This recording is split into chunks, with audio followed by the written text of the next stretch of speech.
So we did a CD called the Psalms, a Psalms record. Shane and I met in college and at Texas A&M University almost 20 years ago.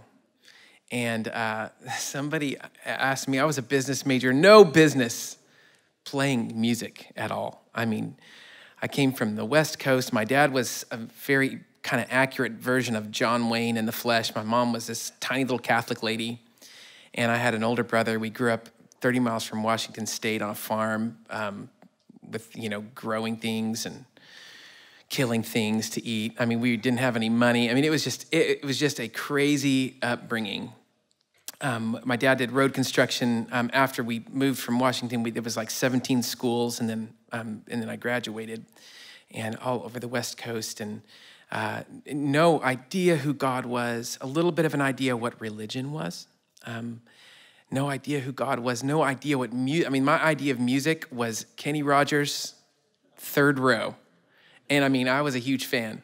That was, we could sing The Gambler like nobody's business. And we would. And my parents would make my brother and I sing it, even though I was incredibly shy, but I had to sing The Gambler, just these two little dudes singing The Gambler in unison. No idea what music was, what harmony was. And then I get to college and I'm a new believer. God graciously, out of the blue, I was on a rooftop in West Texas and looking at the stars with one of my buddies. We used to play football on his mom's roof for fun in the dark. That's what you do in West Texas. It's probably similar up here. And we would get up there and play football. I fell off twice, and one time I pretended like I was dead. It was awesome. And he totally fell for it, and I didn't die. Just in case you're confused.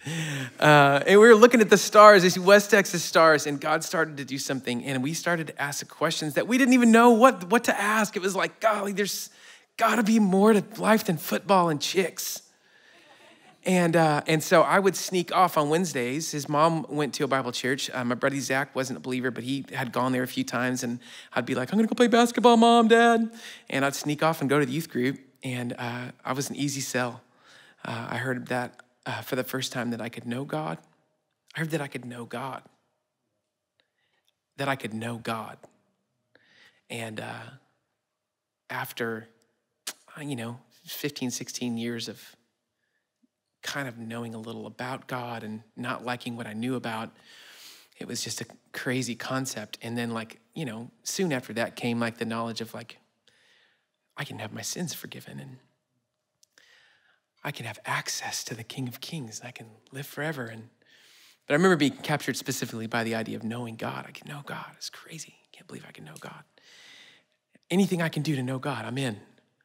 And that set me on this trajectory. So my mom still has this life-sized mannequin of an American Indian. Super spooky. As spooky as what you're thinking of right now. It's like outside of a cigar shop in Santa Fe, 6'7", fully decked out, Native American, and he held a guitar. And so I stole the Chief's guitar. That was my first guitar. It was hilarious. My dad actually moved. He had an old computer, so he put his hands on the computer, which was real spooky. After I took the guitar, and so he was always in a different place in a room, and still is. And my mom's almost 80 years old, and the chief still lives and guards her right there at the door. You would have to be a crazy to break into this house. You would be so freaked out.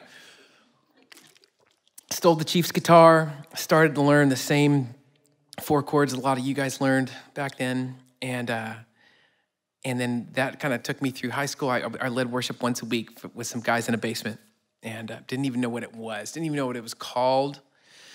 We just took the same 20 songs or so and sang those things for hours and prayed to the Lord. And that shot me into college. Went to Texas Tech and then transferred super randomly my junior year to Texas A&M, knowing nothing about Texas A&M. Got there, it's this crazy kind of God doing something, lots of believers. And my roommates asked me to play a concert in a field. And I mean, I was just terrified. I mean, I couldn't even get a grid around that. I'd never sang into a microphone. I never played on a youth group stage. And all of a sudden I was gonna be in a field with 6,000 people, and I'm gonna play songs that I have supposedly that I'm going to write. So none of that had ever happened before. So I'm like, okay, I guess I'll do it. And so wrote some songs, borrowed a guitar from this guy. Like the Chiefs guitar didn't plug in. So I had problems with that. And so I went over and, this guy named Shane had a guitar that plugged in. So I went over to his house and he showed up at the door. He's like, "Hi, my name's Shine." And I'm like, "Shine like the sun?" I'm like, "Oh, my name's Shine too." And it was like, "Shine and shine." It was right there. It was love at first sight. And not really. I just borrowed his guitar. But then like soon, Shane wasn't even a believer back then. Like I wish he had time to tell his story. Came to Christ a couple of months after I borrowed his guitar.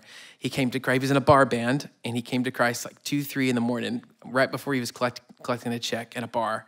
The lights came on, and he saw what that room looked like, and that room looked like exactly what his heart looked like. And he had heard the gospel 1,000 times. He'd got baptized probably 100 times. He got saved maybe 100 times.